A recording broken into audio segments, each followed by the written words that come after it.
Welcome to the Tattooed Truth Podcast with Anna Love, a space for embodied conversations for soul-led rebels.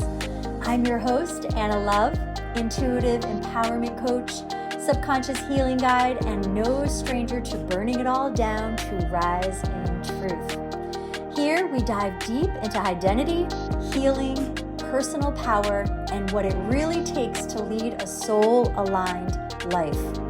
You'll hear unfiltered insights, real stories, and live coaching sessions with bold callers ready to break free and embody their next level.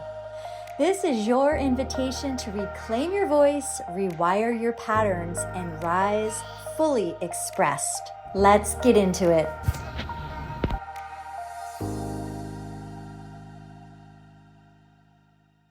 Welcome to today's episode. I'm so happy you're here with me. I'm thrilled to be here because we are talking about one of my very favorite topics.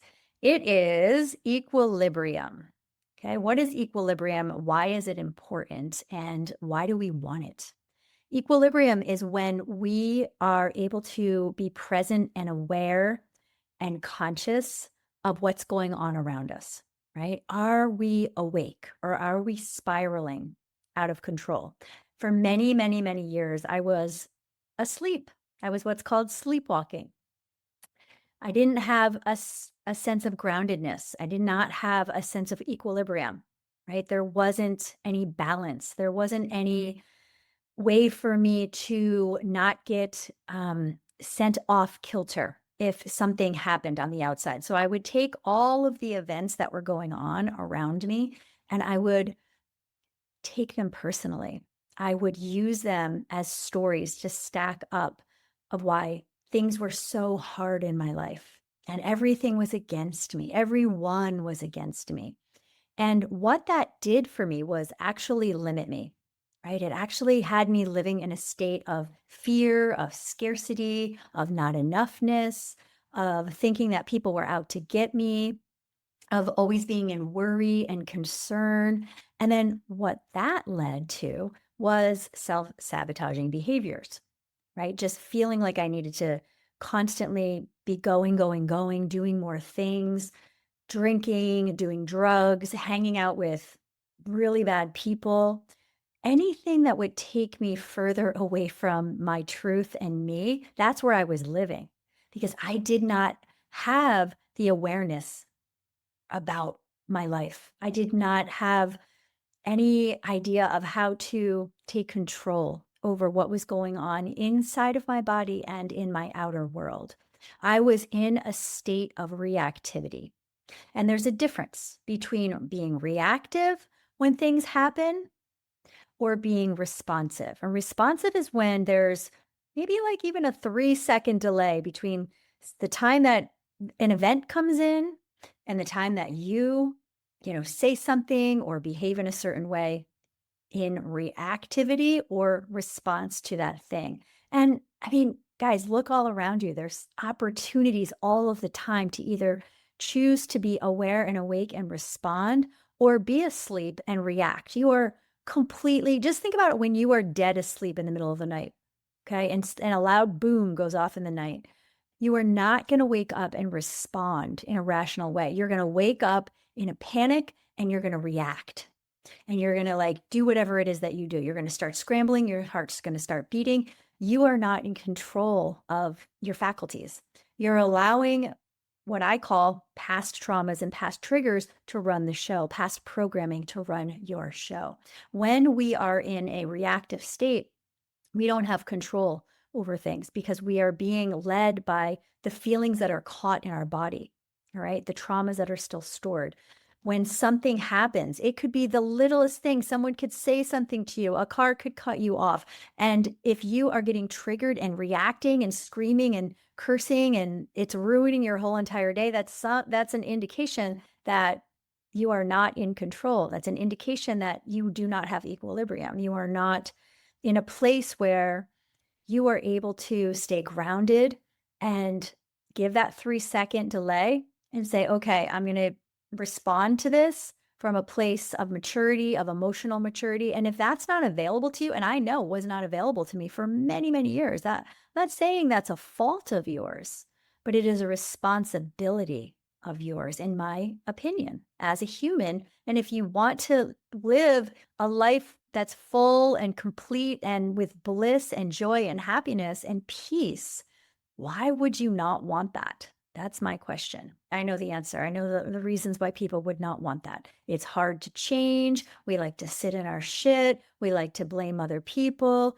It's easier to point the fingers outward and say, look what they just did. Look what they just said to me. Look what they're doing to me. That is sometimes easier. Okay. And it's a habit. And if it's something that we've been doing for our whole life, it's a hard habit to break, let me tell you. And if it's something that you've been immersed in people around you, if your family is like that, that's a difficult to get away from. That's a habit that you have to put a boundary up and start, making space and making this like, protective barrier around you and other people. I'm not saying let's like get rid of your family and let's never talk to them, but let's keep them at a distance.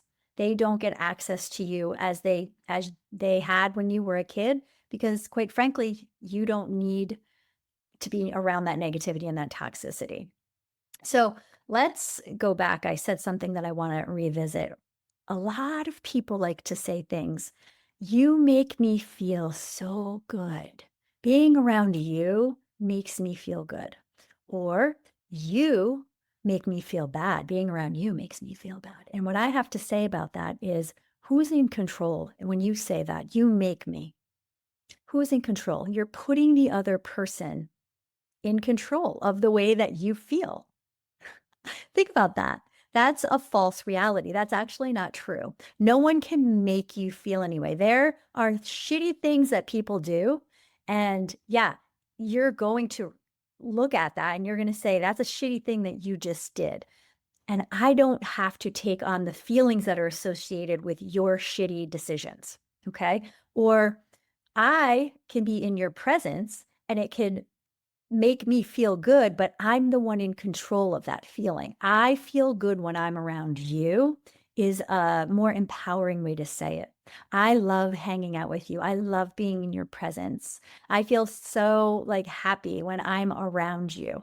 Right? That's an I statement, not you make me feel happy, because then we're literally giving our power to someone else. And this is really, really freaking important to get, because it is all about, it ties into equilibrium.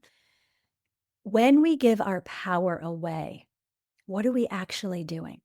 Right? We're letting anything and everything come into our lives and saying, well, I guess, I don't know, is that good? Is that good for you?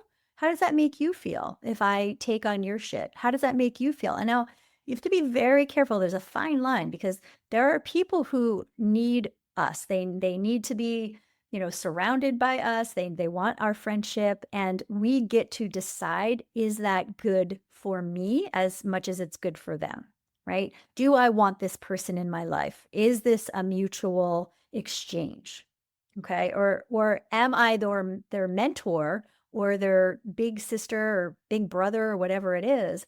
That's fine too. But if you're constantly feeding into this person, but they're not making changes to their lives, you're wasting your time. At some point, you have to exit that relationship and give some distance, right? Because what is it doing for you? What's the whole point of it? Right. And if they're coming to you and you're the only source of power, and they're begging you for like, give me a piece of you. I need to be around you. That's another one of my pet peeves. I need you. I need to be around you. I need you in my life. I mean, we need water. We need air. We need love. We need connection, but we don't need another human being. Right? Let's get that straight. And if someone is using you to boost them up, you have to, at some point, they need to be able to learn from you and then be able to do it on their own. So there's something about, just your state of consciousness is yours. Okay. So not being dependent on another person, their words, their actions, and being in complete control of how you are allowing the events that are coming in the world, in the bigger world, and then in, your micro world, like what's going on with the people that are right around you, what's going on when you go to the gym, what's going on when you are at the grocery store, what's going on when you're at work, when you're talking to your siblings, anything, your kids, your family, what's going on in the conversations you're having, allowing yourself to be conscious and be awake for all of that. Like set a timer. Set a timer multiple times throughout the day. And when that timer goes off, I want you to ask yourself, am I awake when that timer went off, or am I asleep? Can I remember the last time that I was awake, right? I was aware. I remember there would be days that would go on in my 20s. I wasn't awake or aware at all. There was this constant floating feeling, this fogginess, this like out of body disassociation that I was living in, because I was living in a state of PTSD. I was living in trauma, and I didn't know the fuck that I was. I had no idea because I hadn't seen anyone for therapy. I was just dealing with it. I was sitting in my shit. I was just thinking that this is the way life is. Life fucking sucks. And guess what? It doesn't. I was telling myself a big fat lie. All right. But now that I know about conscious awareness, I can strengthen that muscle. And you can too, if you're so interested and inclined to do so, right? If it's a problem for you, then it's time to figure out a solution. If it's not a problem to you, then I guess this podcast doesn't even apply to you. But what I started doing was becoming a little bit more aware every day. And I remember I didn't set a timer back then, but I remember asking myself, now I'm in my 30s, asking myself to pay attention. Right? I would literally like black out in the middle of the day, come back into reality and be like, woof, where the fuck have I been for 5 hours? Right? I don't know if you can relate to this. This is like a big thing that I was going through. And then eventually, when I started really, really pouring into my personal development, I would set a timer. And then I would let that timer go off and I'd be like, woof, I disappeared for the last 15 minutes or the last 45 minutes. And I could literally accurately note when I went out and then when I came back. And the goal is to be aware and awake and conscious all of the time. Okay. If there were to be a goal, I would say, let's let that happen in our lives. Let's take full control over how things and events are coming in and how we are responding to them and how we feel regardless, right? Being awake and aware is about, I want to feel every fucking minute, because every fucking minute can be good if I wanted to, right? And creating that reality, right? That's for another podcast. How to create that reality is for another time. But really, when you do this, it's giving you that feeling. Remember when I said it was foggy and floating and disassociated? Yeah, because of course I was. I wasn't even awake. I was sleepwalking through life, and I was making choices in my life that felt really fucking bad. And yes, I wanted to get out of it. I wanted to get out of the moment because I didn't like the moment I was in. So what we do, how we bring ourselves back into alignment is what I just said. But then, this is where it all starts to lock in. And this is where we start to feel more in our body, right? We're more grounded. We can actually feel like we can feel the things around us. We can hear this ceiling fan. I'm feeling this fluffy rug under my feet. We can feel ourself. We are locked in and we are in full alignment with, our truth. Okay. That's the beauty of this. And this is how we create a life of bliss. Another thing that's important to note here is detachment. Okay. So detachment does not equal I don't like you, or I don't love you, or I'm not here for you. And that's what a lot of people, when you start doing inner work, people are going to come at you and they're going to get real fucking pissed at you that you're not there for them and you're not here to listen to them fucking vomit all over you when they fucking want to call you and tell you about their shitty day and the shits that's going on in their life. Yeah, you can listen, but if that gets to a place of like, look, this isn't working for me. This actually feels bad when I talk to this person. I want to get out of this call. I don't want to talk to them for more than a few minutes just to see how they're doing. Then get the fuck out of the call. Okay. Be detached. It doesn't mean you don't care about them. It means that you're not available for that poison that they're living in, right? Because their shit is their shit. their life experiences and how they are being conscious or not conscious is going on. That's true for them. And if you're doing the inner work and you're working on yourself and keeping yourself in a state of equilibrium, you cannot have people coming in with the old programs that you are now working to get, to release, and you're creating a new habit. Part of that is releasing and putting distance between you and the old habits. That means other people. That means TV shows, news, songs, music, groups, friendships, the shit that you say, the books that you're reading, the things that you're scrolling on, the places that you go to, right? Your friend groups and whatnot. You got to look at all that. And detachment from all of that doesn't mean that you don't care. It means that you prefer you. You prefer freedom. You choose you. You're putting you above other people. And by fucking God, that is not a bad thing. That is the most amazing thing in the world. You must put you first, no matter what, even in relationships. Whether you're in a relationship or not, you come first. Okay. And a lot of people don't like to hear that. I know that growing up, I was taught the exact different, that you are a piece of shit if you don't put somebody else in front of you. That's what I was taught.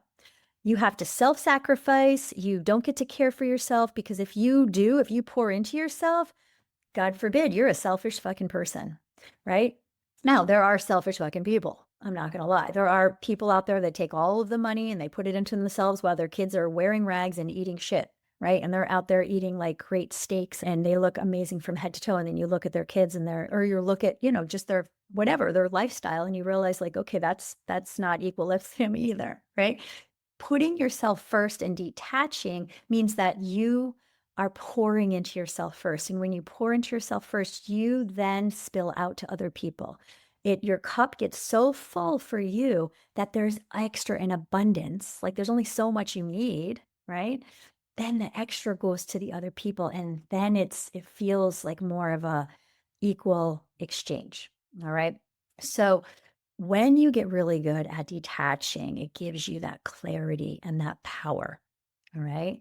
And you then get to be a model to other people. People will see, like, whoa, I want what she has. Why does she look like she's glowing? What is she doing? Yeah, she's pouring into herself. That's what she's doing. So let's look at another thing here. My very last important piece is this mirror of consciousness. So we reflect what we hold. So when you come upon someone, then you're like, look at this person. They look so happy. That's because inwardly she is happy. Okay. If it's really genuine, they're going to be lit up. They're going to be glowing. They're going to be free feeling. There's going to be an energy around them that is just free. And we know we've met people like that, right? We know and maybe we haven't met them, but we've seen that somewhere. And if you haven't, get outside of your circles and start looking, because there's beauty in people all around. Now, the opposite is true too, right? People who are mirroring, and I used to be this person, victimhood, anger, animosity, they are just like hating. That is going to be an energy around them. That is going to be in, the way their skin looks, the way their hair looks, the way that they talk, the way that their energy is, the way that they walk, their measurable face, right? Because whatever is going on in our reality is us pushed out. Okay. So when you come upon people, you get to decide, you get to choose if you're awake enough. Do I want to be around that person? All right. So people, when they are in a shitty place or in a shitty mood, we have to realize, and this is where I did not get this growing up, and it really fucked with my head for a while, a long while. When I would come around shitty people, because I was in a lot of that growing up, I would take it personally. All right. When someone's in a shitty place or a good place, guess what? It's not about you. Okay. So when you come upon that person who's glowing and she's in a great place, that's not about you. When you come upon the person who's in a shitty place, they're fucking spewing hate out of their mouth, that's not about you. All right. When you get this, you are free from other people because you can let go of that judgment. All right. And what I used to do is I used to come upon people and I used to feel bad. I would take on whatever I saw in them, I would take it on and say, well, that must be something I'm doing to create that in them. How can I not do what I'm doing? And I didn't have a guidebook. I didn't know what I wasn't doing because it wasn't fucking real anyway. So I would spin in my head and I would talk about and loop in my head conversations. I should have said this. I could have done that. I would text or not text because it was a long time. I would call people, or the next time I would see them, I would say, hey, remember when we had that conversation? I would need a sense of clarity because I didn't have my own clarity, because I wasn't getting my information from my truth. I was getting it from trying to decipher what's going on with them, and what did I do to create that anger in them? What did I do? And that comes from being in a dysfunctional, abusive household. You start to wonder when you're a kid, like, oh fuck, what did I do to make them mad? Because usually they are mad and they're putting it on you, right? They're saying like, you made me mad. Your behavior just made me mad, or you make me mad, right? So it's that conditioning. So really breaking free of this conditioning so that we can get back and have a clarity of truth and awakeness and awareness and equilibrium is noticing, just notice, if you take on other people's shit, okay? Their shit is their shit, has absolutely nothing to do with you. It's not freaking personal. So, true power and accountability is realizing, again, no one can make you feel anything, taking ownership over your own behaviors and your own responses. This is ultimate freedom. So, true mastery, right, over our self mastery. This is what I love to teach and talk about. Self mastery is when you choose, you're making the choices for peace, okay, over chaos. When you are able to call out your behaviors and say, okay, I see what I'm doing, let me adjust. When you're able to put space between yourself and another and say, I don't want to be around that. All right. And it's not personal, and I'm not calling you or judging you on anything. I'm just saying I'm taking accountability for me, and how I feel has nothing to do with you. So let's reflect, if you so choose, on how you may be living in these ways, how you are giving away your power, and what you would like instead. And if you need any help with that, please visit me over on my Instagram, Heal with Anna Love, and click the link in my bio. And there are several ways for you to gain some tools or some clarity, or work with me directly on how to clear out all of these ways that are not serving to our highest self.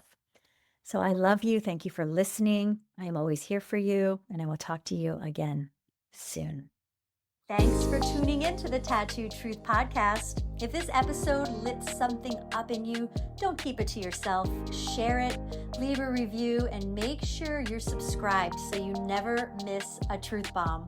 If you're craving deeper support, guided healing, or a space to reclaim your voice and power, check the show notes for ways to work with me. Remember, your truth is not too loud, too bold, or too much. It's exactly what this world needs. Keep showing up, stay wild, stay true. I'll see you next time.